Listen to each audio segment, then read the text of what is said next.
7 macam perkara yang merusak akidah dan keimanan, merusak amal perbuatan yang sudah kita kerjakan, merusak sendi-sendi kehidupan sosial, pendek kata merusak segala hal di dalam kehidupan kita. Jauhilah olehmu 7 macam perkara yang merusak. Yang pertama, asyirku billah, menyekutukan Allah subhanahu wa ta'ala. Agama dimulai dari keyakinan, maka kehancuran agama selalu dimulai dari kehancuran keyakinan, iman atau akidah yang dimiliki oleh seseorang. Dan untuk menghancurkan nilai-nilai iman yang kita miliki ini, orang rasanya tidak akan menghantam kita dengan peluru kendali. Orang tidak akan mengirimkan nuklir ke sini. Orang tidak juga akan mengirimkan satuan militernya ke sini. Untuk menghancurkan nilai-nilai iman, dibanjiri kita dengan paham-paham yang merusak dan mendangkalkan akidah. Baik ia bernama materialisme, baik ia bernama sekularisme, baik ia bernama banjirnya maksiat dan munkarat, baik ia bernama banjirnya peradaban dan kebudayaan yang menghancurkan moral daripada anak-anak kita, sedikit demi sedikit melenturkan dan melunturkan nilai-nilai keimanan kita, untuk kemudian pada waktunya nilai iman itu akan bertukar dan berganti menjadi nilai syirik kepada Allah subhanahu wa ta'ala. Atau pada sisi lain, menjadikan yang selain Allah sebagai tujuan akhir daripada kehidupan kita.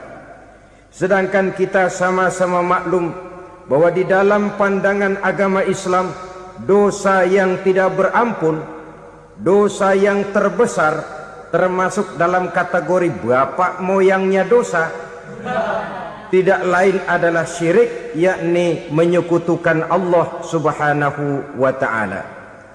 Pola penghancuran iman ini memang berstrategi. Ditawarkan kita kepada paham materialisme, paham kebendaan, di mana otak menempati urutan sebagai ranking pertama, Tuhan jatuh pada urutan kedua. Lalu menyusul kepada paham sekularisme, Allah dipisahkan dari seluruh kegiatan hidup ini, untuk pada gilirannya menjadikan yang selain Allah sebagai tujuan akhir daripada seluruh kegiatan hidup kita. Oleh karenanya, kewajiban menjaga nilai-nilai iman ini merupakan kewajiban yang mulia tetapi berat, tidak hanya untuk kita, tetapi juga bagaimana mewariskannya kepada anak-anak kita, generasi yang akan datang. Orang-orang tua bijaksana yang diceritakan di dalam Al-Quran, kalau sudah berpikir tentang anak-anaknya, pertanyaan yang paling mereka risaukan ialah, ma ta'buduna min ba'di. Anakku, kalau pada satu saat aku, ayahmu sudah tidak ada lagi di dunia ini, meninggalkan kamu semua, ma ta'buduna min ba'di, apa yang akan kamu sembah nak? Jikalau sekarang ayahmu masih mau ke masjid, masih mau melakukan rukuk dan sujud, masih beribadah menyembah Allah subhanahu wa ta'ala, kalau orang tuamu sudah tidak ada, ma ta'buduna min ba'di, masihkah engkau mau datang ke masjid? Masihkah engkau mau rukuk dan sujud?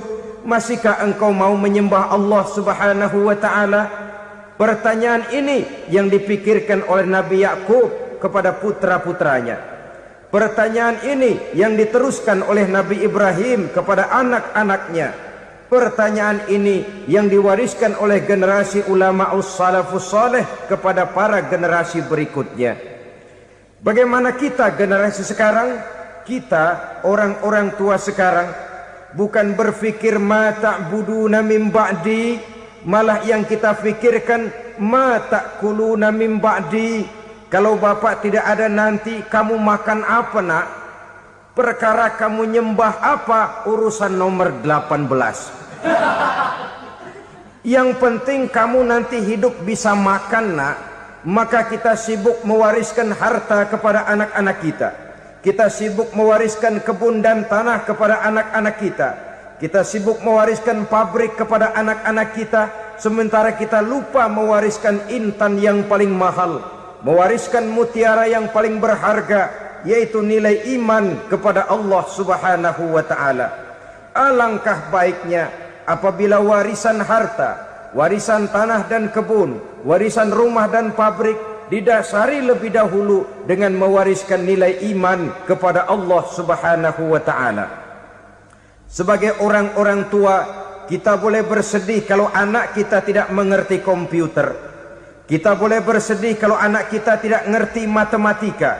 Kita boleh bersedih kalau anak kita tidak mengerti bahasa Inggris. Tapi sewajarnya lebih bersedihlah kita orang tua jikalau mempunyai anak yang tidak kenal Allah sebagai Tuhannya, yang kemudian tidak mau rukuk dan sujud kepada Allah Tuhannya. Itulah kemalangan yang paling malang bila kita meninggalkan generasi yang tidak bertauhid kepada Allah Subhanahu wa ta'ala. Betapapun anak kita tidak ngerti komputer, saudara, paling-paling kerugiannya cuma kerugian dunia. Masuk dia ke alam barzakh, munkar nakir tidak akan sempat tanya kau belajar komputer apa tidak. Kumpul dia di padang mahsyar, malaikat juga tidak akan tanya matematikamu nilainya berapa. Yang ditanya kau kenal Allah, kau rukuk dan sujud kepadanya, kau pernah datang ke masjid. Oleh karena itu sekali lagi, menjaga nilai iman tidak hanya untuk kita, tetapi juga mewariskannya kepada anak-anak kita, generasi yang akan datang. Sungguh kemalangan yang paling besar apabila kita meninggalkan anak-anak kita. Mereka kita tinggalkan lemah ekonominya, itu tidak baik. Mereka kita tinggalkan lemah otaknya, itu pun akan membuat mereka tertinggal oleh yang lain. Tapi yang paling celaka, jikalau kita tinggalkan mereka dalam kondisi lemah imannya, rapuh akidahnya, tidak baik dan tidak betul keyakinan hidupnya. Oleh karena itu Nabi berpesan, jauhilah 7 perkara yang merusak. Yang pertama, syirik kepada Allah Subhanahu wa ta'ala. Menyekutukan Allah baik dalam ucapan, dalam keyakinan, ataupun dalam perbuatan. Ini perkara pertama yang termasuk 7 perusak besar di dalam kehidupan. Kalau sudah jatuh kita ke lembah syirik, bagaimanapun banyak kebaikan yang kita kerjakan, berjiwa sosial, bertangan pemurah, gemar menolong orang lain, kalau memang dasarnya syirik, maka seluruh kebaikan kita akan hancur, tidak akan ada nilainya dalam pandangan Allah Subhanahu wa ta'ala. Dalam pandangan manusia, mungkin kita dicatat sebagai orang sosial, gemar menolong orang lain, tidak berpangku tangan melihat orang yang mendapat kesulitan. Tapi oleh karena dasarnya syirik, dasarnya tidak mentauhidkan Allah, maka seluruh nilai kebaikan yang kita kerjakan tidak akan ada nilainya dalam pandangan Allah Subhanahu wa ta'ala. Maka jagalah iman kita, jangan sampai dihinggapi penyakit syirik yang bagaimana kecilnya sekalipun. Sekali lagi, baik syirik dalam bentuk ucapan, syirik dalam bentuk keyakinan, sampai kepada syirik dalam bentuk perbuatan, kita berhindar kepada sifat-sifat yang sedemikian itu. Karena apa? Dalam satu ayat Quran Allah Subhanahu wa ta'ala menjelaskan, innallaha la yaghfiru ayyushraka bih wa yaghfiru ma duna dzalika liman yasha. Allah tidak akan memberi ampun kepada orang-orang yang menyekutukannya, tapi Allah masih mau memberikan ampun kepada dosa-dosa yang selain itu bagi orang-orang yang dikehendakinya. Dosa selain syirik, apabila kita bertaubat, Allah masih mau mengampuni. Tapi kalau sudah jatuh ke tempat syirik, itu sudah dosa yang tidak berampun. Taubatnya tidak lain melepas syirik, kembali kepada tauhid, berkeyakinan bahwa hanya ada Allah Subhanahu wa ta'ala, Tuhan satu-satunya, yang lam yalid walam yulad walam yakul lahu kufuwan ahad. tidak beranak, tidak pula diperanakkan, dan tidak satu pun yang dapat menyerupai Tuhan Allah Subhanahu wa ta'ala. Saudara-saudara kaum muslimin rahimakumullah, bahwa kita di zaman sekarang memang tidak menyembah berhala, ya.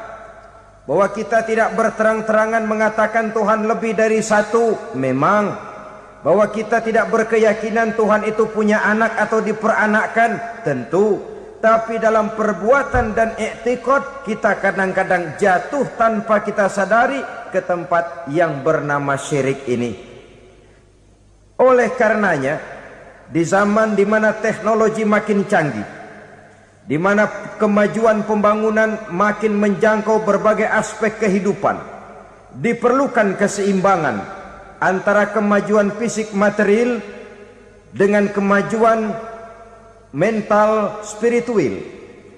Apabila tidak ada keseimbangan, yang terwujud tentulah kepincangan, yang diawali dengan pincangnya cara kita berpikir, sehingga pada akhirnya akan mengarah kepada pincangnya cara kita berbuat dan bertindak di dalam kehidupan kita.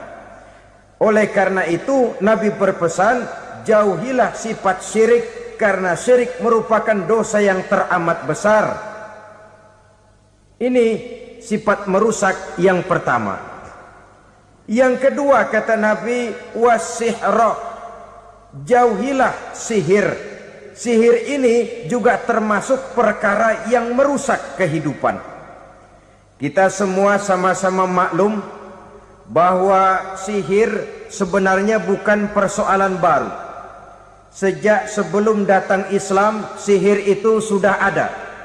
Di zaman Yunani kuno sihir ada, di zaman Mesir kuno, di zaman Cina kuno, dan yang lain-lain yang serba kuno, sihir itu sudah ada. Bahkan para nabi pun, para rasul yang diutus oleh Allah Subhanahu wa ta'ala, senantiasa berhadapan dengan ahli-ahli sihir untuk menguji kebenaran dari misi yang mereka bawa. Sihir adalah perbuatan di luar kebiasaan yang bisa dikerjakan oleh ahlinya dengan bantuan jin atau setan. Hukum mempelajari sihir adalah haram, mengamalkannya lebih haram lagi. Sebab itu saudara-saudara, sihir merupakan perbuatan merusak yang harus kita jauhi. Ciri-ciri daripada perbuatan sihir, pertama, ia mengandung tipuan, bayangan khayal. Di zaman Nabi Musa misalnya, orang melihat tambang-tambang itu seperti ular. Nabi Musa melayangkan tongkatnya menjadi ular-ular besar yang memakan ular-ular kecil ciptaan tukang-tukang sihir Fir'aun tadi. Lalu sihir bisa terjadi dengan bantuan jin kafir atau setan. Kemudian ciri yang ketiga, sifatnya halus dan tersembunyi. Taruh kata ada seorang ahli sihir yang mempergunakan ayat-ayat Quran sebagai jompa-jampe, sebagai baca-bacaan, itu cuma sekedar kedok. Tujuannya tidak lain menjadikan agama sebagai ketok untuk membenarkan cara yang dimurkai oleh Allah Subhanahu wa ta'ala. Satu hadis yang diriwayatkan oleh Imam Bazar dan Tabrani, Nabi berpesan, laisa minna man tatayyara lahu au takahhana au tukuhhina lahu au sahira lahu. Tidak termasuk ke dalam golonganku, kata Nabi, tidak termasuk umatku. Siapa mereka? Man tatayyara lahu, orang yang bertatoyur. Apa tatoyur itu? Dari kalimat toyaro, artinya terbang. Toir biasa diartikan dengan burung. Tatoyaro percaya kepada suara-suara burung. Man tatoyaro lahu, mempercayai, meyakini dengan benar-benar kepada suara beburungan. Kan suka ada itu, nah bunyi burung tuh, maling liwat. Maling liwat. Burung bunyi, maling liwat. Itu termasuk tatoyaro lahu, percaya kepada suara burung. Kan aneh kalau suara orang nggak dipercaya, suara burung malah dipercaya. Ada ustadz ceramah, kiai ngaji, nggak mau didengerin, burung dengerin bener. Nah, suaranya dari sebelah mana? Belah kulon. Nah, itu tandanya ano. Habis dihitung-hitung. Itu termasuk tatoyaro lahu. Au takahana, atau bertenung, au tukuhina, atau minta ditenungkan, au sahirolahu, atau melakukan perbuatan sihir, atau minta disihirkan. Laisa minna, tidak termasuk ke dalam golonganku, kata Nabi. Sehingga dengan demikian saudara-saudara, menghadapi sihir dengan sihir sekalipun termasuk perbuatan yang tidak diajarkan oleh agama. Kita kan mempelajari sihir untuk jaga diri, tidak apa-apa. Yang dilarang mengamalkannya, dilarang juga mempelajarinya. Sebab orang kalau sudah mengetahui, biasanya lalu terangsang untuk mencoba. Kalau percobaannya berhasil, biasanya terangsang untuk coba lagi dan coba lagi. Pada akhirnya ketagihan, lalu beralih menjadi profesi, apalagi itu nanti bisa mendatangkan hasil uang. Saudara-saudara kaum muslimin rahimakumullah, kita manusia makhluk nyata. Kita hidup di alam nyata, terikat oleh sunnatullah, causality. Oleh karenanya, bagi kita keyakinan yang penuh, keikhlasan di dalam bertuhankan Allah, penyerahan diri sepenuhnya hanya kepadanya, itu sudah merupakan obat penangkal yang sangat ampuh agar kita tidak terkena penyakit-penyakit yang dibuat oleh setan dan para pembantunya. Sehingga beberapa ayat Quran mengajarkan, misalnya a'udzu bikalimatillahi tammati min syarri ma khalaq, atau bismillazi la yadurru ma'asmihi syai'un fil ardi wala fis sama, dengan menyebut nama Allah yang tidak bisa mendatangkan bahaya sedikit pun, dari baik yang datang dari langit maupun yang datang dari bumi. Jiwa yang kosong dari keyakinan yang penuh kepada Allah, jiwa yang penuh was-was dan ragu-ragu, itu yang mudah terserang oleh penyakit-penyakit yang dikerjakan oleh para tukang-tukang sihir, yaitu oleh setan dan seluruh para pembantunya. Kemudian hadis kedua yang diriwayatkan oleh Imam Ibnu Hibban, Nabi bersabda, la yadkhulul jannata mudminu khamrin wala mu'minu bisihrin wala qati'u rahmin. Tidak masuk surga. Ini Nabi yang bilang, tidak masuk surga. Siapa itu? Pertama, mudminu khamrin, orang yang berkekalan dalam mabuk. Selalu mudminun itu sudah menjadi perbuatan rutinnya, tidak kapok-kapoknya, teler seumur hidup. Mudminu khamrin, tidak masuk surga orang yang selalu bermabuk-mabukan. Yang kedua, wala mu'minu bisihrin, orang mukmin tapi main sihir. Ini juga oleh Nabi diperingatkan, tidak akan masuk surga orang mukmin tapi suka main sihir. Wala qati'u rahmin, dan tidak juga orang yang memutuskan silaturahmi. Tiga macam manusia yang diperingatkan Nabi tidak akan masuk surga: orang yang selalu mabuk, orang mukmin yang main sihir, dan orang yang memutuskan silaturahmi. Saudara-saudara kaum muslimin rahimakumullah. Lalu orang berkata, kenapa dilarang kita bersihir? Padahal Rasul sendiri kan punya mukjizat. Nah, kita memang harus membedakan antara mukjizat dengan sihir. Dalam kehidupan agama kita kenal ada yang namanya mukjizat, ada yang namanya karomah atau keramat biasa diucapkan, ada yang namanya maunah, ada yang namanya irhas, ada juga yang namanya sihir. Kesemuanya ini berbeda, saudara-saudara. Yang dinamakan mukjizat itu khusus untuk para rasul saja. Satu kejadian luar biasa yang terjadi dilakukan oleh rasul atas izin dari Allah Subhanahu wa taala. Perbedaannya dengan sihir jelas. Sihir dari setan, mukjizat dari Allah. Sihir bisa dipelajari, mukjizat tidak. Sihir umumnya untuk maksud-maksud yang tidak baik, sedangkan mukjizat untuk memperkuat kebenaran yang disampaikan oleh para rasul dan ditentang oleh umatnya.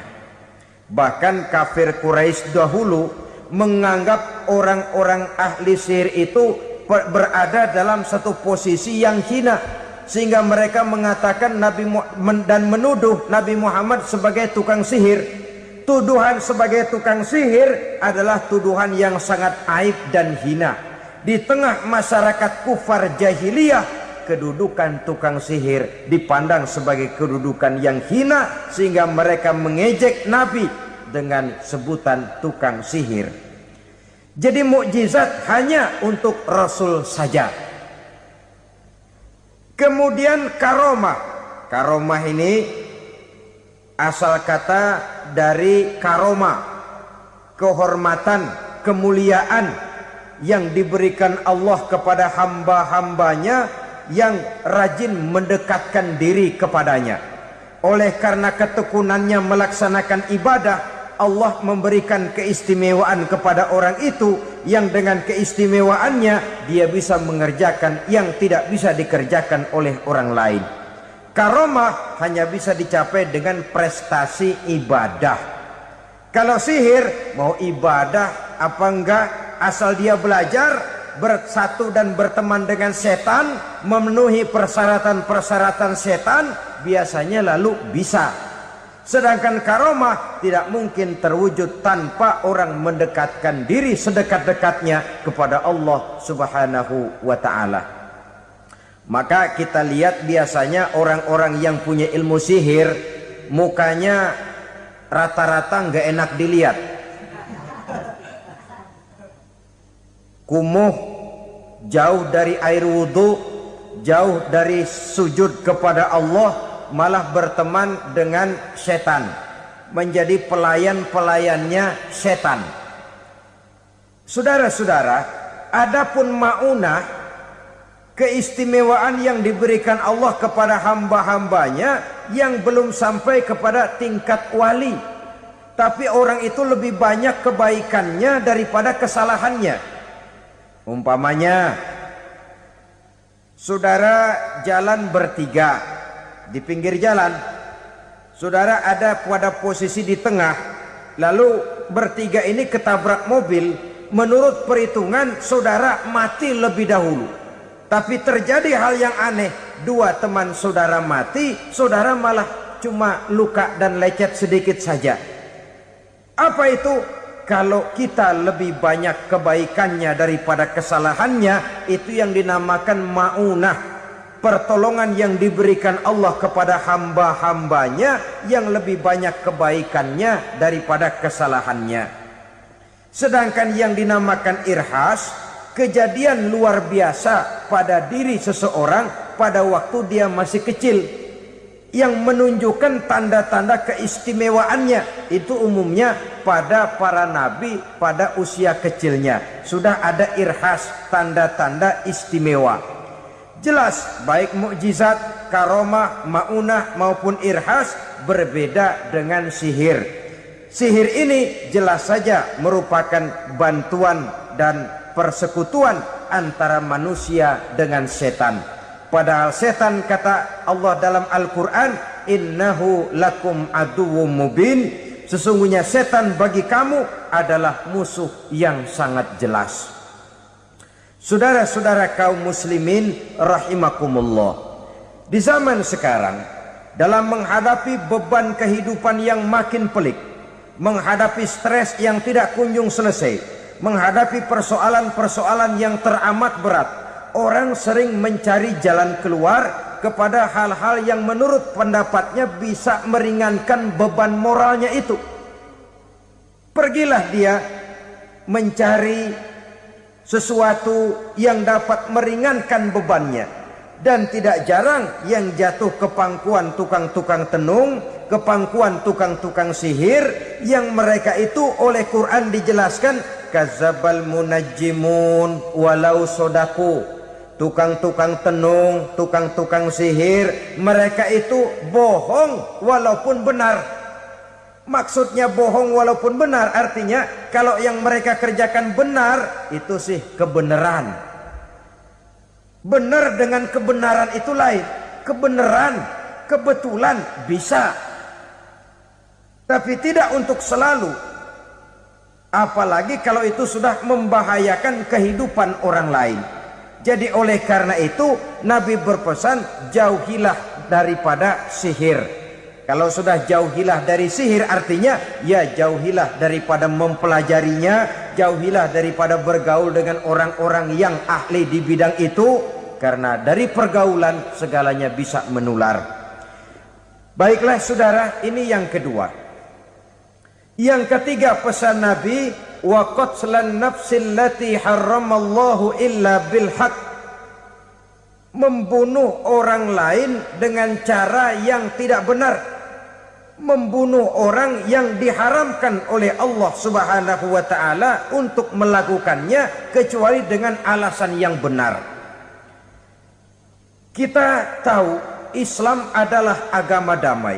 Sesuai dengan namanya, ia tidak dikembangkan dengan pedang dan kekerasan. Ia dikembangkan dengan keteladanan dan tuntunan moral. Oleh karena Islam bukan agama kekerasan, Islam pun tidak mementingkan dan mengajarkan kekerasan kecuali dengan alasan yang benar dan bisa dipertanggungjawabkan. Membunuh dengan sengaja, menghilangkan nyawa orang lain tanpa alasan yang bisa dibenarkan adalah merupakan dosa besar dan satu di antara 7 perkara yang bisa mendatangkan kerusakan dalam kehidupan dan yang hendaknya harus kita jauhi. Saudara-saudara kaum muslimin rahimakumullah, beberapa waktu yang lalu di sebuah kota kecil yang indah bernama New Auckland. Saudara tahu New Auckland? Itu dari Gunung Kidul masih ngidul lagi. Pernah diadakan satu seminar yang membicarakan bagaimana menyelamatkan masyarakat manusia dari bahaya Perang Dunia Ketiga. Diperkirakan kalau terjadi Perang Dunia Ketiga, manusia tidak akan tersisa. Sebab apa? Pada waktu itu cadangan nuklir yang dimiliki oleh bersama Amerika dan Rusia konon sudah sanggup memusnahkan 6 miliar manusia pada saat jumlah manusia baru 5 miliar. Jadi kelebihan nuklir dunia ini. Kalau terjadi Perang Dunia Ketiga, sulit manusia untuk tersisa.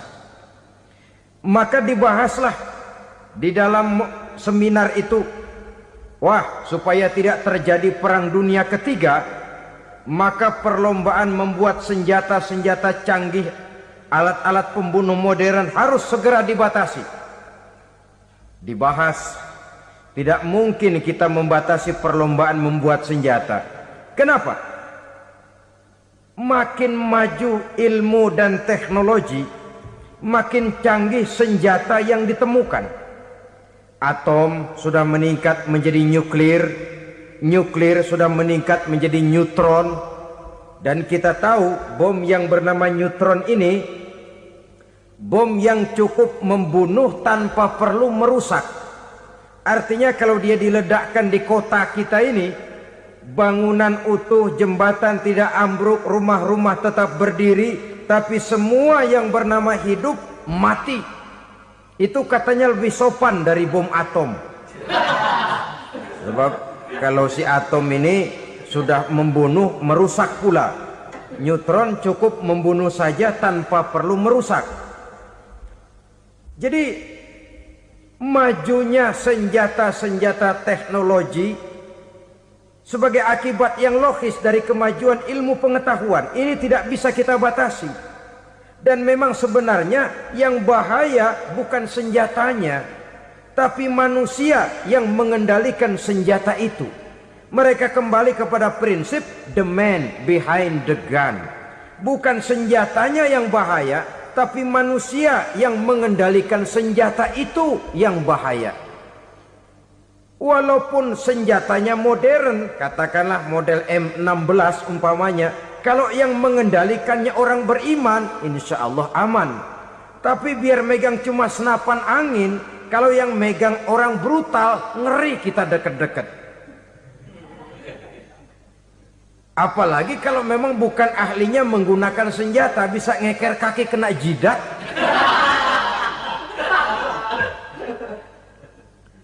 Mereka kembali kepada prinsip lama yang tetap baru, bukan senjatanya yang harus dibatasi, manusia yang mengendalikan senjata itu yang perlu dibicarakan. Nah, kalau begitu agar manusia tidak mempergunakan senjata sewenang-wenang, apa yang harus kita lakukan? Ya, manusianya harus bermoral.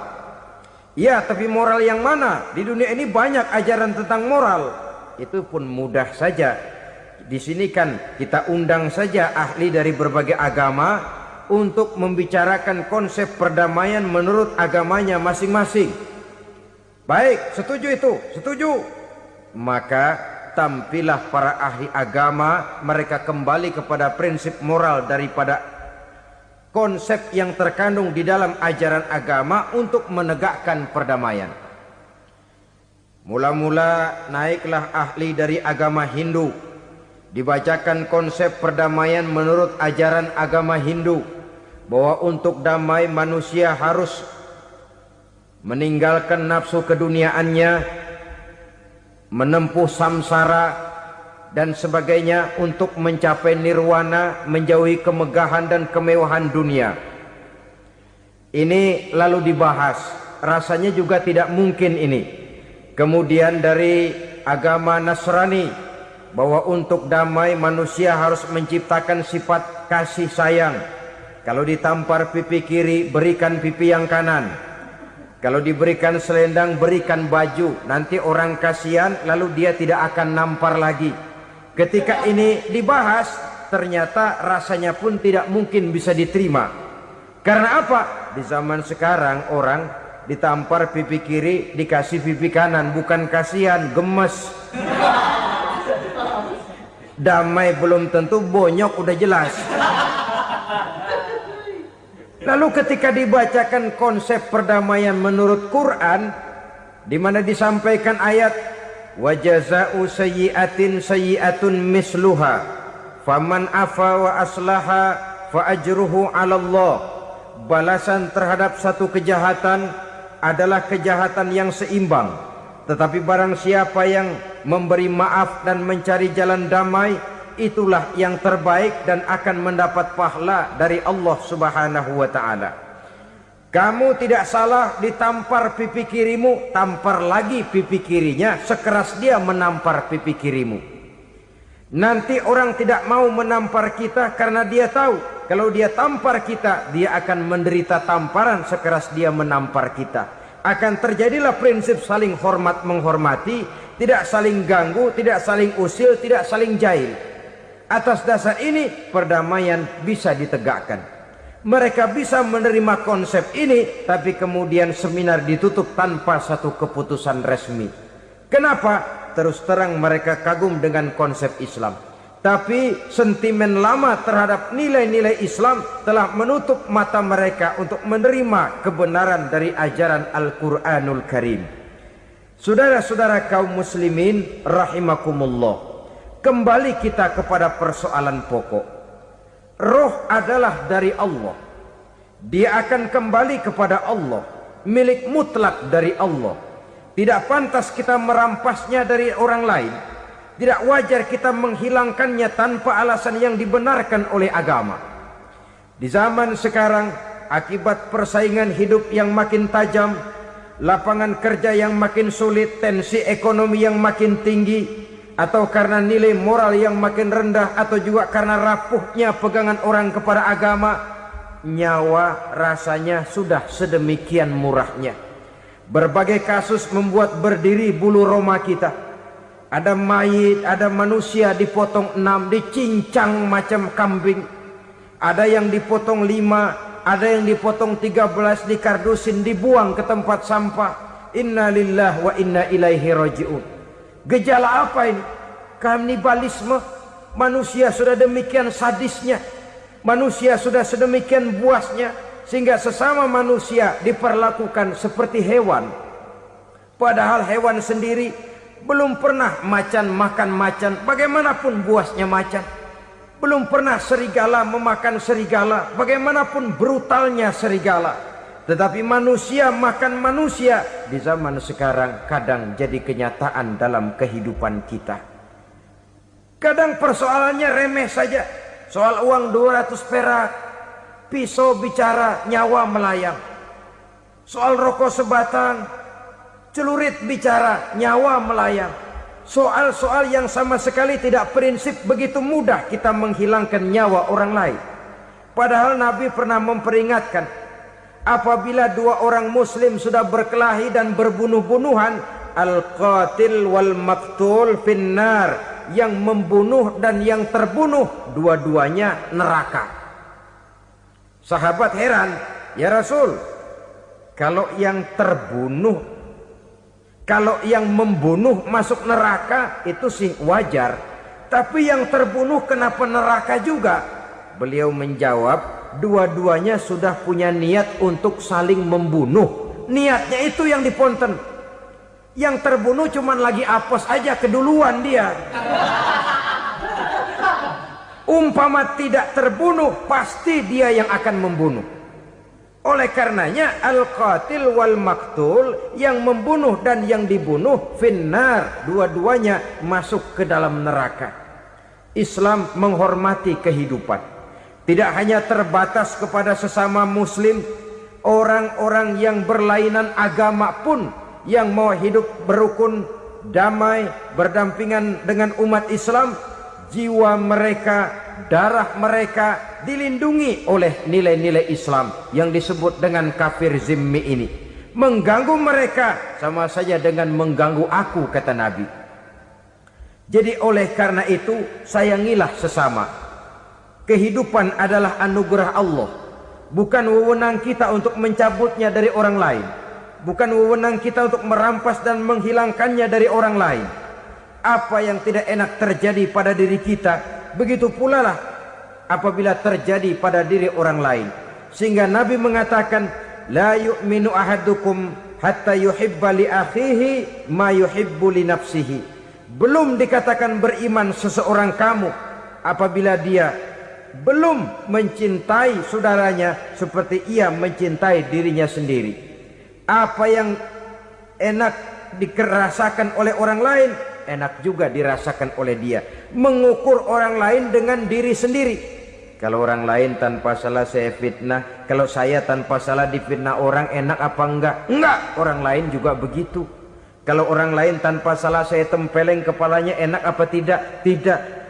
Orang lain juga begitu. Yang tidak enak terjadi pada diri kita, tentu tidak enak juga kalau terjadi pada orang lain.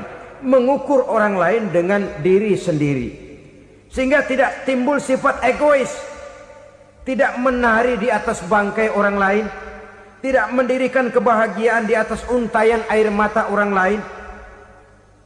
Sehingga dengan demikian saudara-saudara, dia bisa menghormati kehidupan, menghormati orang lain sebagaimana dia ingin dihormati. Inilah perbuatan ketiga yang merusak, membunuh orang lain dengan yang diharamkan Allah tanpa alasan yang benar. Yang ketiga. Kemudian yang keempat, perbuatan merusak, wa aklar riba, makan riba. Hidup adalah tolong menolong. Bahasa kerennya take and give katanya. Saling memberi dan saling menerima. Nabi mengajarkan man kuraba kurbatan min kurabid dunya karaballahu lahu kurbatan min kurabi yaumal qiyamah. Wallahu fi aunil abdi madamal abdu fi auni akhihi. Siapa yang meringankan beban dari beban-beban yang derita seseorang di dalam kehidupan dunia, Allah akan meringankan bebannya daripada beban-beban yang harus dipikulnya di hari kiamat nanti. Wallahu fi aunil abdi madamal abdu fi auni akhihi. Allah senantiasa akan menolong seorang hamba selama hamba itu masih mau menolong saudaranya. Allah selalu akan menolong seorang hamba selama hamba itu masih mau menolong saudaranya. Apabila kita sudah berpangku tangan terhadap kesulitan orang lain, biasanya pun pada saat kita mendapat kesulitan, kita akan sulit juga memperoleh pertolongan. Nah, riba alias renten, kedoknya adalah menolong orang, tapi sama juga bulu buntutnya dilepas, palanya dicekek. Menolong orang pada akhirnya menjadi beban bagi seseorang, dan memang mencari orang-orang yang berada dalam posisi kesulitan. Biasanya di daerah-daerah di mana musim paceklik, jadi lapangan kerja sulit, sedangkan urusan perut tidak bisa ditunda. Akhirnya orang terjebak ke dalam rentenir, ke dalam riba, ke dalam renten. Bunga berbunga, sehingga satu saat jumlah bunganya bisa lebih besar dari jumlah pinjaman pokoknya. Kemudian kalau juga ternyata tidak bisa dibayar, rumah jadi taruhan. Memang rumah satu-satunya, begitu rumah ditarik mulain camping. Bukankah pada akhirnya akan mewariskan kesengsaraan? Oleh karena itu, kepada kita berusahalah jangan berhubungan dengan rentenir, jangan makan renten dan riba. Kepada mereka yang melaksanakan riba, walaupun mendatangkan keuntungan materi, tapi percayalah, harta yang didapat dengan jalan riba tidak akan membawa keberkahan. Manakala tidak membawa keberkahan, dia tidak akan mendatangkan ketenangan di dalam kehidupan kita. Oleh karenanya, memakan harta riba termasuk perbuatan yang merusak sendi-sendi kehidupan sosial, merusak kehidupan orang lain, merusak kehidupan masyarakat, tetangga, pergaulan, dan sebagainya. Yang kelima, wa akla malil yatim, memakan harta anak yatim dengan cara yang zalim. Nih, memang lezat. Anak yatim itu nggak tahu urusan apa-apa. Kita diamanahkan untuk mengurusinya. Kadang-kadang dibentuklah panitia penyantunan yatim piatu. Yatimnya mah tetap kelaparan, panitianya yang pada gendut.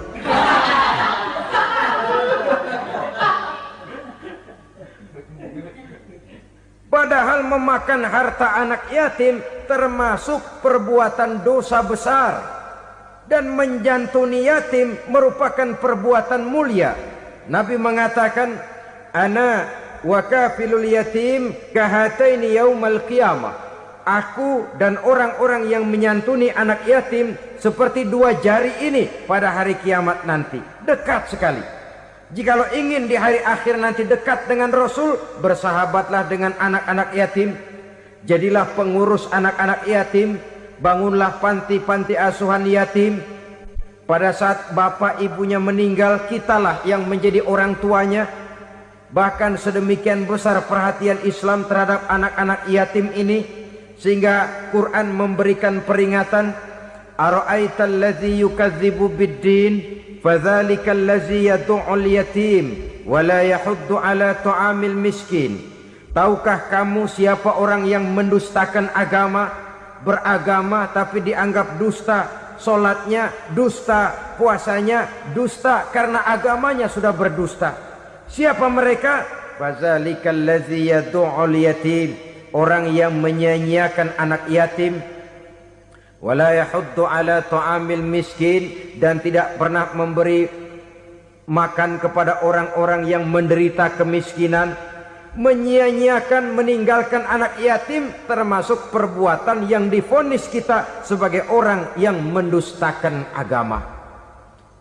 Saudara-saudara kaum muslimin rahimakumullah, maka sangat dicela mengeksploitir anak-anak yatim, menjadikan mereka sebagai kedok untuk mencari kekayaan pribadi.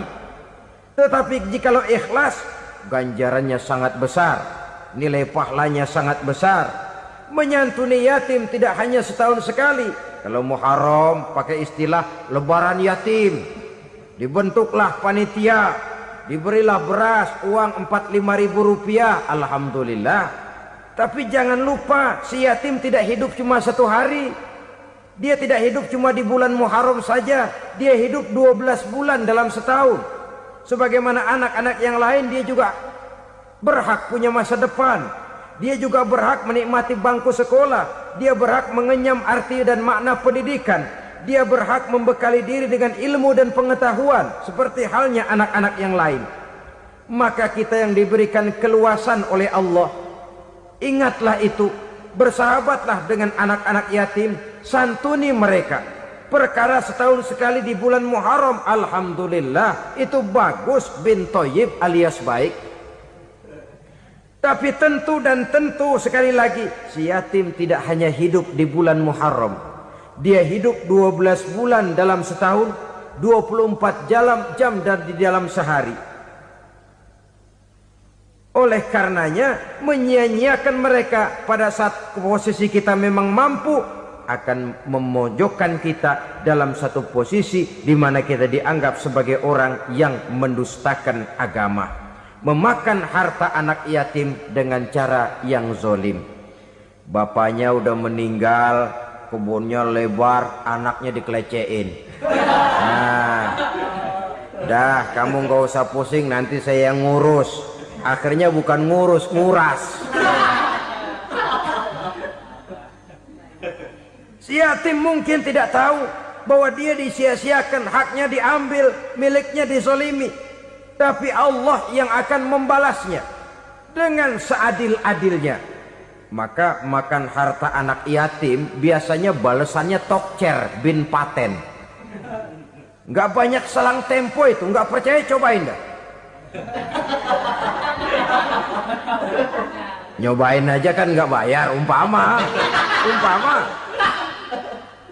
memakan harta anak yatim dengan cara yang zolim, ganjarannya biasanya kontan. Kenapa? Ratapan si miskin, untayan air matanya, jeritan kepedihan hatinya, membuka pintu langit, permohonannya diijabah, getaran hatinya didengarkan oleh Allah, maka balasannya biasanya kontan, spontan, tidak menunggu waktu terlalu lama. Itu di dunia, belum lagi di akhirat nanti. Bukankah dalam riwayat Mi'raj diceritakan Nabi melihat di neraka itu orang perutnya sebesar rumah? La haula wala quwata. Itu perut kayak rumah, bagaimana jalannya tuh orang? Dan memang gak jalan, diseret-seret oleh malaikat di neraka itu. Hancur perutnya, amburadul itu perut. Berantakan isinya, dibulatkan lagi, diseret lagi, hancur lagi, dibulatkan lagi. Sampai Nabi tanya, orang itu begitu berat siksanya kenapa ya Jibril? Itu Muhammad, waktu di dunia dulu rakus banget makan harta anak yatim. Begitu vonisnya, begitu menyedihkan nasibnya di akhirat. Tapi di dunia pun ketidakberkahan itu sudah membayangi kehidupannya. Oleh karena itu, kepada saudara-saudara yang mendapat titipan anak yatim, berbahagialah, karena semulia-mulia rumah adalah rumah yang di dalamnya ada anak yatim yang disantuni. Sehina-hina rumah adalah rumah di mana di dalamnya ada anak yatim yang disia-siakan. Begitu kata Nabi kita. Rumah yang paling mulia dalam pandangan Allah, rumah yang di dalamnya ada anak yatim yang disantuni. Rumah yang paling hina dalam pandangan Allah, rumah yang di dalamnya ada anak yatim yang nasibnya disia-siakan. Berbahagialah saudara apabila menjadi penyantun anak-anak yatim, pelindung mereka, sehingga mereka mempunyai masa depan sebagaimana anak-anak lainnya. Rasulullah sendiri sedemikian peka terhadap keadaan anak-anak yatim karena beliau sendiri memang mengalami umur 6 bulan dalam kandungan ibu, beliau sudah ditinggalkan oleh ayahnya. Pada saat berusia 6 tahun ibu sudah meninggal. Yatim piatu dalam usia di mana beliau sedang perlu belas kasih seorang ibu dan pengertian seorang bapa. Kepekaan itu lalu timbul, bahkan kemudian sampai kepada beliau berkata, aku dan orang yang menyantuni anak yatim seperti jari tengah dan jari telunjuk di hari akhirat nanti. Sedemikian dekatnya. Baiklah ya, jadi yang kelima, memakan harta anak yatim. Jauhi karena ini perbuatan yang merusak. Yang keenam, watawalli yaumaz zahfi, melarikan diri pada hari pertempuran. Apa ini? Khianat. Tidak konsekuen dengan konsep perjuangan. Pada mulanya keras benar teriak, berantas korupsi, ganyang korupsi. Cuma karena belum dapat giliran. Begitu dia naik dapat kesempatan, korupsinya lebih edan dari yang diteriakinya. Ini termasuk tawalli yaumaz zahfi, berpaling pada hari peperangan. Di saat menghadapi musuh, kalau belum kelihatan musuh, teriaknya nyaring bener. Jangan takut demi kebenaran sampai titik darah yang paling penghabisan. Musuh belum kelihatan. Begitu musuh sudah kelihatan, paling dulu lari ke belakang.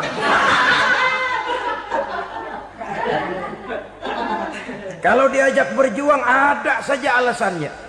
Sehingga Quran memberikan peringatan kepada kita semua. Mengapa kamu ini berat? Kalau sudah diajak berjuang di jalan Allah, kakimu seperti terhunjam berakar di perut bumi. Berat untuk melangkah berjuang. Lari dari pertempuran tidak konsekuen dengan konsepsi perjuangan. Mau enaknya saja. Dalam kondisi yang sulit lalu berpangku tangan. Ini termasuk ciri munafik yang di dalam Al-Quran disindir dengan bahasa kullama adha'a lahum masyaufi wa iza azlama alaihim qamu. Waktu terang mereka jalan, giliran gelap mereka mandek. Artinya maksudnya kalau giliran ada untungnya aja rame-rame teriak Islam. Tapi begitu diminta berjuang, dituntut berkorban, rame-rame mundur. Waktu dilihat di Islam ada untungnya, rame-rame teriak Islam. Pak, saya Islam banget, Pak. KTP saya Islam, Pak. Pokoknya Islam banget dah. Tapi ketika diminta berjuang, dituntut sedikit berkorban, rame-rame mengundurkan diri. Tahun 65 PKI berontak. Waduh, waktu itu jadi orang Islam untung itu. Nggak dikejar-kejar, aman. Masjid rame, mobil-mobil mewah parkir di depan musola dan masjid. Kenapa? Waktu itu asal udah ke masjid aman. Islam selamat, untung. Tapi begitu keadaan aman, yang parkir di musola sepeda butut melulu.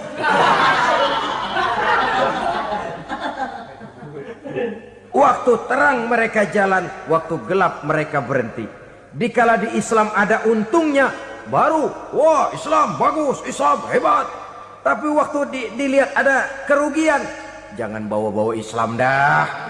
Jangan bicara soal Islam, ini kan bukan soal agama. Bukan soal agama. La haula wa la quwata illa billah. Beragama kita ambil talfik fid din, mengambil yang enteng-enteng saja dalam urusan beragama ini. Tidak konsekuen kita dengan Islam kita.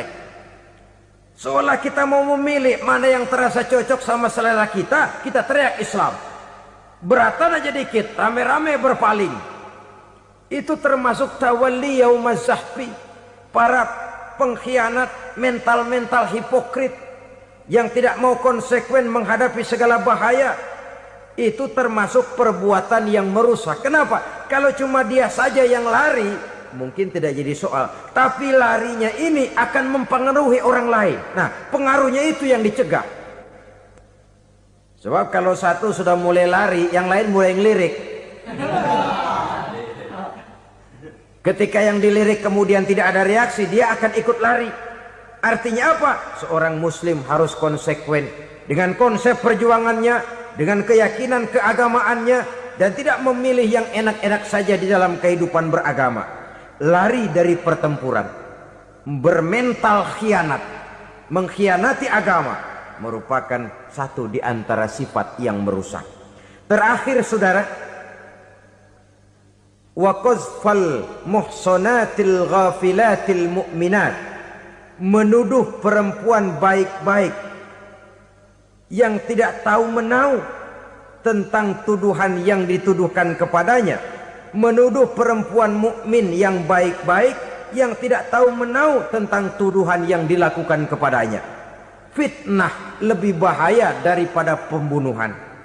Orang yang tidak salah bisa hancur namanya, orang yang berniat baik bisa ambruk perjuangannya oleh karena fitnah. Sehingga dikatakan al-fitnatu asyaddu minal qatli. Fitnah lebih bahaya daripada pembunuhan. Maka memfitnah ini termasuk satu dosa di antara 7 hal merusak yang harus kita jauhi semampu kita, semampu-mampunya. Mengupayakan sebisa-bisanya jangan sampai terjebak ke dalam hal yang demikian. Nah, saudara-saudara, inilah saja pertemuan kali ini. Mudah-mudahan ada manfaatnya. Semoga Allah memberikan kekuatan zahir dan batin kepada kita untuk bisa menjauhi 7 perkara yang merusak ini. Selalu berusaha menyimpan sesuatu yang bisa membawa manfaat, baik untuk dirinya, untuk anak cucunya, maupun untuk keluarganya, untuk masa kini dan masa depannya. Kadang simpanan itu berbentuk uang, kadang berupa tanah, lain saat berbentuk pabrik, dan lain sebagainya. Sementara masa depan yang paling pasti adalah akhirat. Jika untuk masa depan dunia kita rela memeras keringat, membanting tulang, pergi pagi dan pulang petang, menyimpan uang, menyimpan tanah, menyimpan pabrik, pernahkah kita merenung jika satu saat kiamat datang, kita dibangkitkan dari kubur masing-masing, berdiri di padang mahsyar untuk mempertanggungjawabkan seluruh kegiatan hidup kita di dunia ini, lalu kita akan menuju ke alam akhirat. Sudahkah kita mempunyai simpanan untuk akhirat kita? Pada pertemuan kali ini saya ingin menyampaikan sebuah hadis di mana Rasulullah sallallahu alaihi wasallam bersabda, arba'un min kanzil jannah. Simpanan sorga ada 4 macam. Yang pertama, ikhfa'us sadaqah, menyembunyikan sedekah. Saudara-saudara kaum muslimin, sebagaimana yang kita maklum bahwa Allah Subhanahu wa taala melebihkan sebagian rezeki dari kita terhadap yang lain. Ada yang kaya, ada yang setengah kaya, ada yang miskin, ada yang setengah miskin, dan selanjutnya. Ada yang gajinya kecil tapi penghasilannya gede. Ada yang penghasilannya gede tapi nggak punya gaji. Ada juga yang memang gajinya gede dan penghasilannya gede. Kelebihan rezeki merupakan sunnatullah dan tidak harus membuat kita merasa lebih dari yang lain. Bahkan sebaliknya, kelebihan itu harus membuat kita ringan tangan untuk menolong mereka yang memang memerlukan pertolongan. Kalau saudara diberikan ilmu, maka pertanyaan akhirat cuma satu, ilmumu kau amalkan untuk apa? Kalau saudara diberikan umur yang panjang, pengadilan akhirat juga bertanya satu, umurmu kau habiskan di mana? Tapi kalau saudara diberikan harta, pengadilan akhirat akan bertanya dua. Hartamu kau dapat dari mana? Kau belanjakan kemana? Dari mananya ditanya dan kemananya juga ditanya. Oleh karena kita akan dimintakan pertanggungan jawab, maka amanah yang bernama harta ini harus kita gunakan dengan sebaik-baiknya. Ada penggunaan yang merupakan kewajiban, itu zakat namanya. Ada penggunaan yang sewaktu-waktu, itu infak namanya. Ada yang lebih sewaktu-waktu lagi, dan itu sedekah namanya.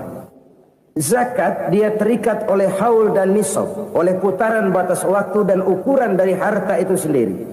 Sedangkan infak terikat oleh situasi dan kondisi perekonomian seseorang.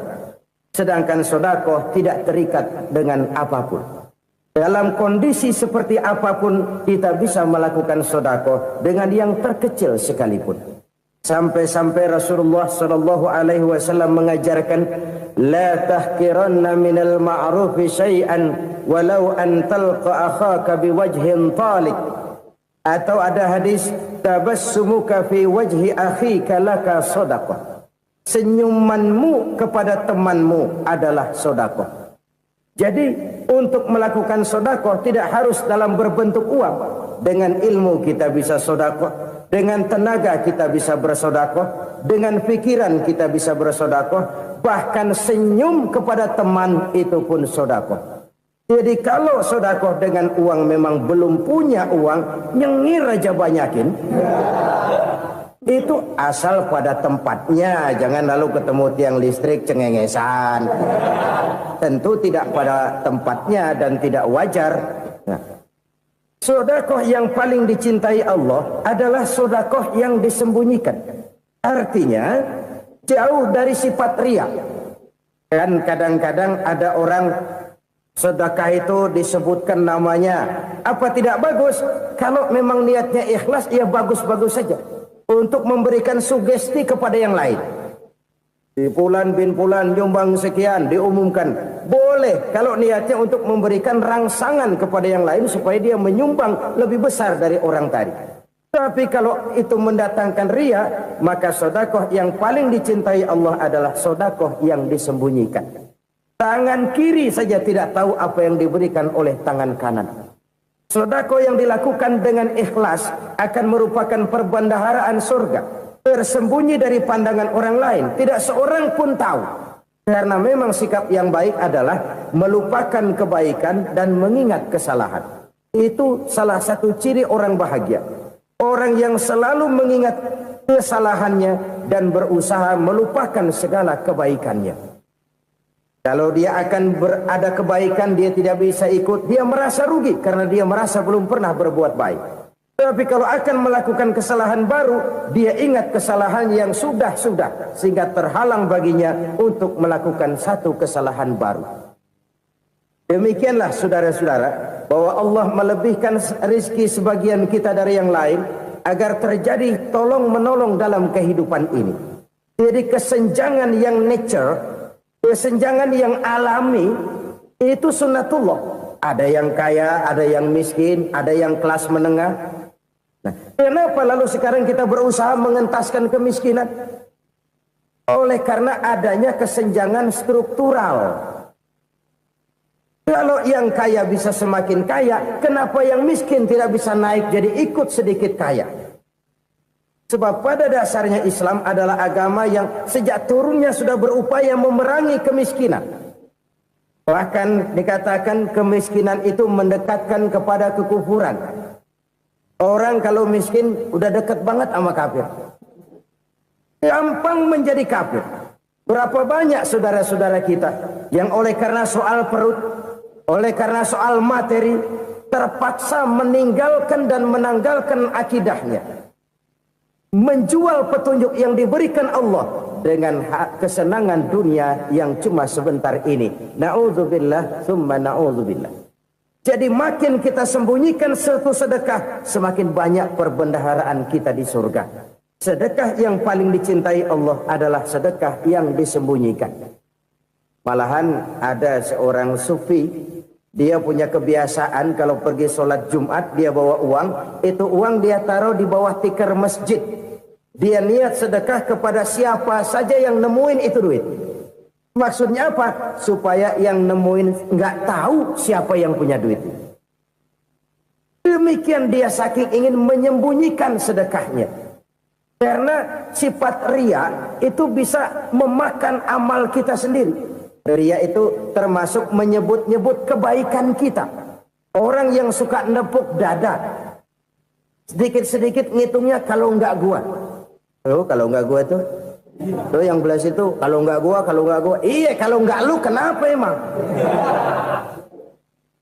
Orang yang suka menepuk jasa, biasanya memang begitu, saudara-saudara. Kalau perang lagi berkecamuk, orang enggak sempat ngaku jadi pahlawan. Tapi begitu perang selesai, yang kagak kenal bedil ngaku pahlawan, Mas. Itu sesuatu yang biasa. Oleh karenanya, orang-orang yang ikhlas dalam bersedekah, disembunyikannya sedekah itu, Allah cinta betul. Malahan ada hadis memberikan jaminan, inna sedaqatal mar'il muslimi tazidu fil umri wa tadfa'u mitatas su'i. Sesungguhnya sedekahnya seorang mukmin tazidu fil umri, bisa menambah umur panjang, wa tadfa'u mitatas su'i, dan menyelamatkan manusia dari mati secara su'ul khatimah. Jadi siapa yang kepengen panjang umur, banyaklah sedekah. Yang bosan hidup, pelit terus. Sedekah menambah panjang umur dan menyelamatkan manusia dari mati secara su'ul khatimah. Pak, katanya umur itu nggak bisa ditambah, nggak bisa dikurangin. Kapan? Kalau ajal sudah datang. Wa idza jaa ajaluhum la yastakhiruna sa'atan wa la yastaqdimun. Kalau ajal datang tidak bisa dimajukan, tidak bisa dimundurkan. Itu kalau ajal sudah datang. Tidak bisa lagi umur ditambah dikurangi, sudah datang. Tapi kalau belum datang, itu kan haknya Allah. Mau ditambah, mau dikurangi, hak prerogatif Allah. Sebagai pencipta manusia, Allah maha kuasa dan maha mampu. Sedekah ini menambah panjang umur dan menyelamatkan manusia dari mati secara su'ul khatimah. Orang mati kan sama ya, kondisinya mati, nggak nafas. Tapi hakikat mati kan lain-lain. Ada yang mati itu husnul khatimah, baik akhirnya. Misalnya lagi ngaji mati, lagi sholat mati, lagi sedekah mati. Ini yang dinamakan dengan husnul khatimah, baik di akhirnya. Sebaliknya ada yang su'ul khatimah, jelek di akhirnya. Ini yang jadi catatan akhir. Lagi nyekek botol, mampus. Lagi banting kartu, modar. Su'ul khatimah, jelek pada akhirnya. Sedekah menyelamatkan manusia dari mati secara su'ul khatimah. Dan kita semua kepengen mendapat husnul khatimah, jauh dari su'ul khatimah. Oleh sebab itu yang bisa menyelamatkan kita dari penyakit itu antara lain adalah sedekah yang disembunyikan, yang dikerjakan dengan ikhlas karena Allah. Tidak karena kepengen dipuji orang, tidak karena ingin dikatakan orang pemurah, sebab orang dermawan itu orang yang memberi tanpa harus diminta. Kalau masih harus diminta, ya belum dermawan namanya, masih harus diminta. Kalau nggak diminta ya tulus, lolos, polos. Saudara-saudara kaum muslimin rahimakumullah. Harta adalah amanat dan akan kita pertanggungjawabkan. Allah melebihkan rizki sebagian kita dari yang lain agar kita saling tolong menolong, bantu membantu. Nabi janjikan siapa yang meringankan beban saudaranya muslim di dunia, Allah akan meringankan bebannya di akhirat nanti. Sebuah jaminan dari baginda Nabi. Si orang yang kita bantu barangkali tidak bisa membalas, Allah yang akan membalas lewat jalan lain yang tidak pernah kita sangka-sangka. Ada orang tanya, Pak, ini ada orang nyumbang masjid sambil marah-marah, bagaimana? Saya bilang sumbangannya aja ambil, marahnya jangan. Marahnya jangan diambil, itu urusan dia. Saudara-saudara kaum muslimin rahimakumullah. Umat Islam ini kan umat yang punya potensi besar. Kadang kita merenung, kenapa kadang-kadang pembangunan masjid kok lambat sekali? Kalau hotel hari ini peletakan pertama, bulan depan peresmian. Supermarket hari ini peletakan batu pertama, minggu depan peresmian. Tapi kalau sudah yang namanya masjid, kadang-kadang peletakan batu pertama sekaligus jadi batu terakhir. 3 tahun, 4 tahun, campur nebar jalak di jalanan, duit dijaring kayak ikan sepat. Apa tidak ada orang Islam yang kaya? Banyak. Apa tidak ada pengusaha muslim yang jadi konglomerat? Ada. Lalu yang belum banyak itu yang komit terhadap nilai-nilai agamanya. Akhirnya kita jatuh jadi umat yang lemah. Belum ada pengusaha konglomerat muslim buka pabrik supermi cap beduk misalnya umpamanya atau pabrik kecap cap sorban supaya identitas keislamannya sedikit kelihatan. Kita jatuh jadi umat yang lemah karena potensi tidak terinventarisir dengan baik. Kita ini ibarat kompor yang cuma matengin nasi orang lain. Potensi kita dimanfaatkan oleh orang lain. Ukhuwah Islamiyah kita baru terbatas kepada silaturahmi. Ukhuwah di bidang ekonomi kita lemah. Ukhuwah di bidang kebudayaan kita lemah. Apalagi ukhuwah di bidang politik kita lebih rapuh lagi. Padahal ukhuwah itu adalah totalitas kehidupan manusia. Menyangkut ipolek sosbud. Memerlukan nilai-nilai ukhuwah. Jadi oleh karena itu mari kita menyadari. Di dalam harta kita, walaupun kita yang cari, pergi pagi, pulang sore, peras keringat, banting tulang, di sana ada harta anak yatim. Di sana ada hak masjid. Di sana ada hak pesantren. Di sana ada hak jihad. Berbahagialah seseorang apabila dia oleh Allah dijadikan keran. Keran itu menyimpan air, tapi tidak untuk dirinya, tapi disalurkannya kepada mereka yang memang memerlukannya.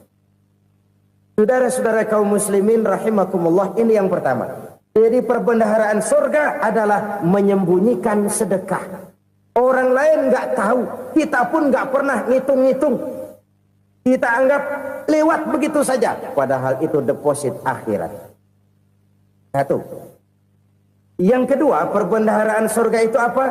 Wa kitmanul musibah, menyembunyikan kesulitan. Kadang orang takut menghadapi kesulitan. Tapi makin kita merenung, hidup ini kan sebenarnya urusan. Takut sama urusan ya jangan hidup. Tandanya orang hidup itu kalau punya urusan. Urusan melupakan problem. Problem sering menimbulkan kesulitan. Kesulitan bukan untuk ditakuti, tapi untuk diatasi dan dicarikan jalan keluarnya. Siapa sih orangnya yang gak pernah sulit-sulit? Makin tinggi status sosialnya, makin gede urusannya. Makin tinggi kualitas imannya, makin berat tingkat kesulitannya. Cuma memang yang namanya enak itu seperti pelangi. Biang lala itu nggak pernah di atas kepala kita, di atas kepala orang melulu. Lo sih enak lo, kata kita. Dia juga bilang yang enak kan lo. Pelangi itu nggak pernah di atas kepala kita.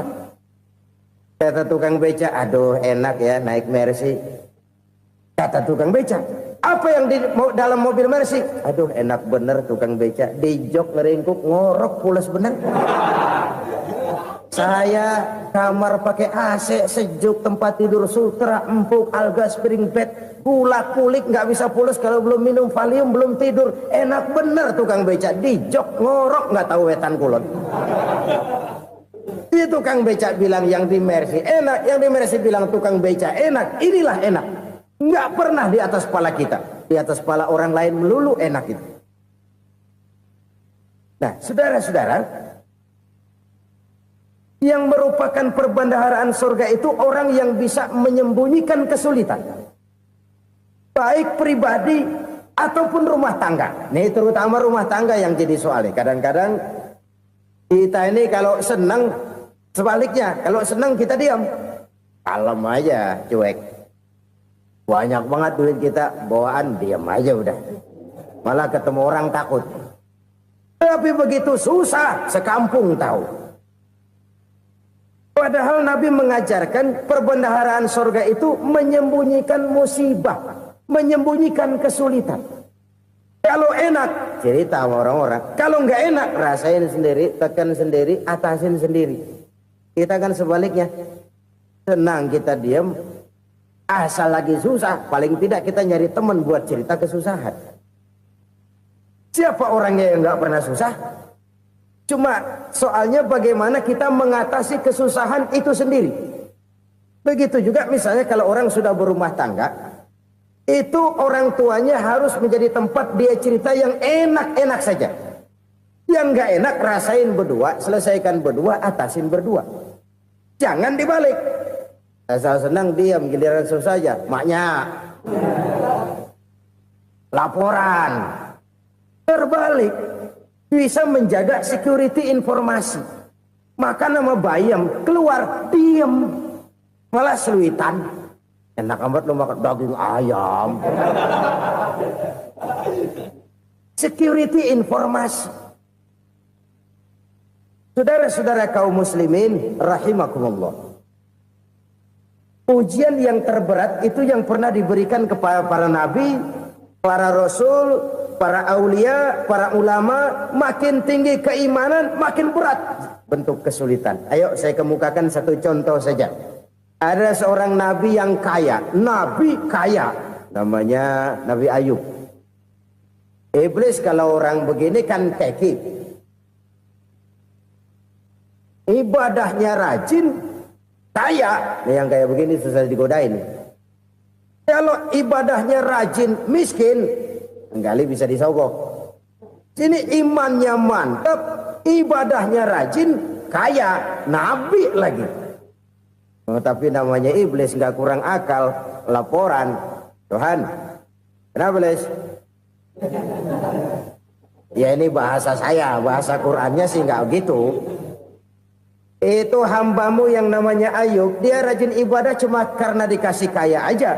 Coba kasih miskin dia, berhenti dia sembahyang. Ah, kamu bisa aja.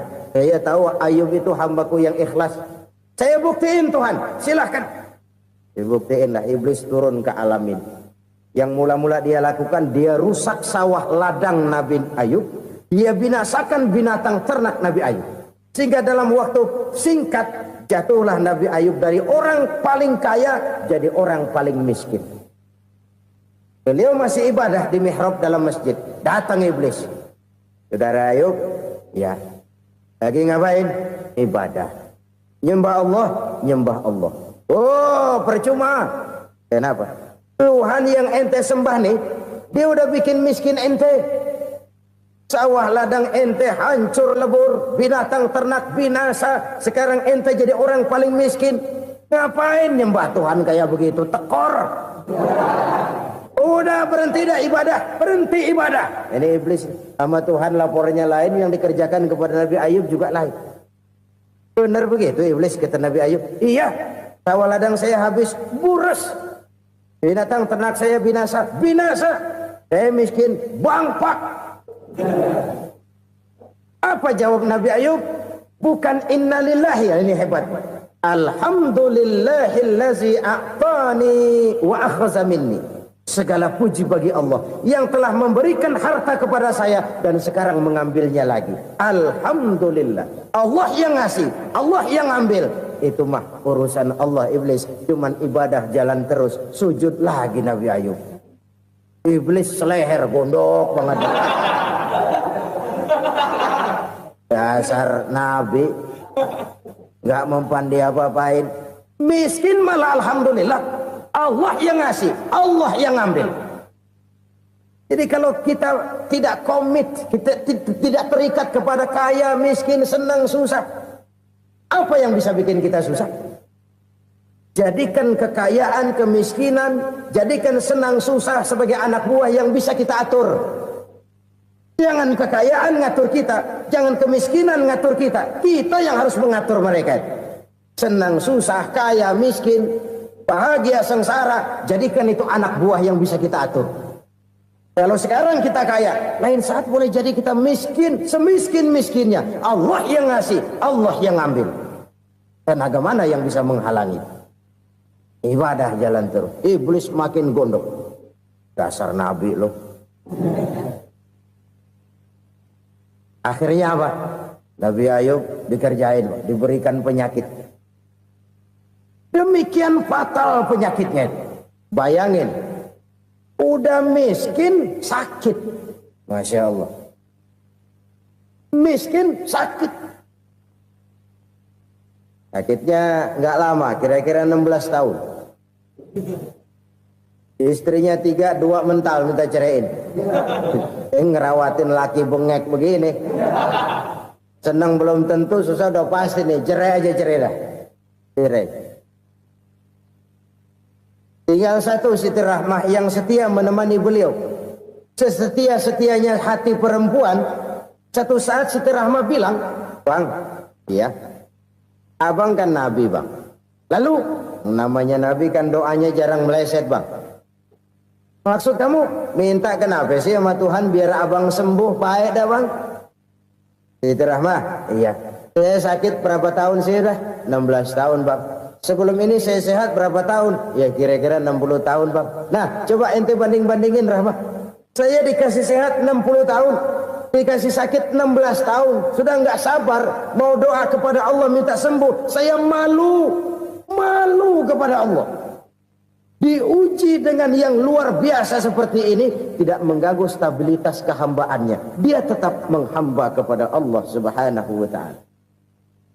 Saudara-saudara kaum muslimin rahimakumullah. Kunci menghadapi kesulitan itu apa? Allah jelaskan dalam satu ayat, "Wa basyiris sabirin alladzina iza asabathum musibah qalu inna lillahi wa inna ilaihi raji'un."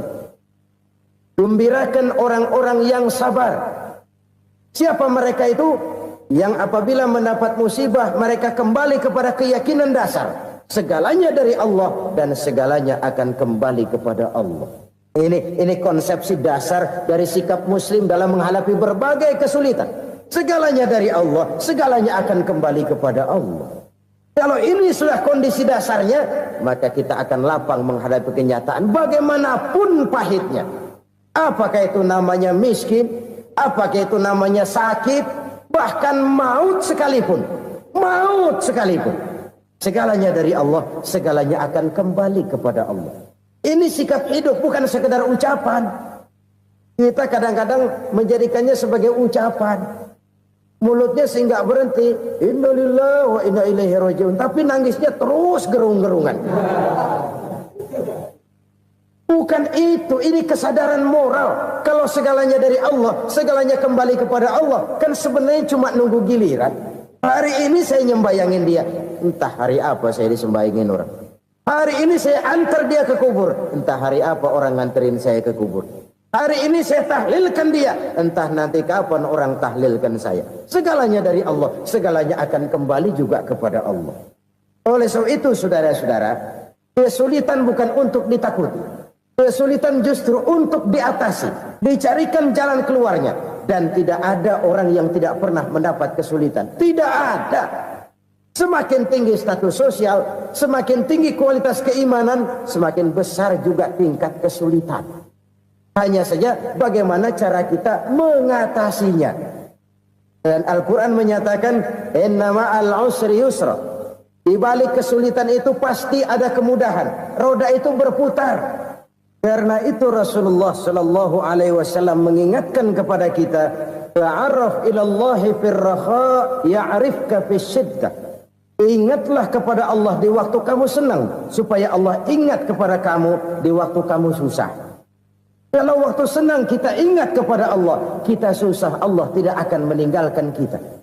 Tapi kalau waktu senang kita jauh dari Allah, sujud tidak sempat, dengan masjid jauh, ketika senang kita lupakan Allah. Nanti begitu kita susah, Allah lupakan kita. Dan itu menyakitkan. Oleh karena itu orang-orang tua kita dulu bilang, kalau lagi sehat ingat-ingat lu bakal sakit nanti. Kalau lagi kaya ingat-ingat satu saat kita bakal jatuh miskin. Bahkan kalau lagi muda, ingat-ingat kita bakal tua. Dan yang terpenting, kalau lagi hidup, ingat-ingat kita bakal mati. Saudara-saudara kaum muslimin rahimakumullah. Jadi yang kedua yang merupakan perbendaharaan surga, menyembunyikan musibah. Saudara-saudara kaum muslimin rahimakumullah. Hal ketiga yang merupakan perbendaharaan surga adalah wasilatur rahmi. Orang yang suka bersilaturahmi. Sebagaimana yang kita maklum bahwa manusia adalah makhluk yang disebut zon politika. Makhluk sosial yang tidak mungkin hidup sendiri-sendiri. Betapa dan siapapun kita memerlukan orang lain. Bodoh betul manusia kalau tinggal di tengah masyarakat tapi tidak mau bermasyarakat. Merasa hebat sendiri, pintar sendiri, gagah sendiri, kaya sendiri. Mungkin kalau mati juga ngubur sendiri. Jangankan kita di sini, di sorga saja Nabi Adam waktu sendirian bengong melulu, ngondar mandir. Allah tegur dam sepi dam. Ya ini kalau bahasa saya. Iya Tuhan, sepi ini nggak ada coret-corekan pisan ini. Diciptakan Siti Hawa, baru anteng Nabi Adam. Itu di surga. Cobalah. Umpamanya saudara tinggal di Jakarta nih. Kayak bener. Apaan aja di Jakarta punya saudara dah. Pembuatan Semanggi ambil.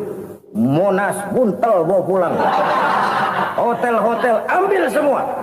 Cuman tinggal di Jakarta sendirian, apa enaknya? Betapa dan siapapun kita perlu orang lain. Tidak ada seorang pun yang bisa memenuhi kebutuhan hidupnya secara sendiri-sendiri. Nah, Islam telah menyelamatkan manusia dari ras diskriminasi. Mengikat manusia dengan persaudaraan yang berlandaskan kepada akidah. Karena itu dianjurkan bersilaturahmi.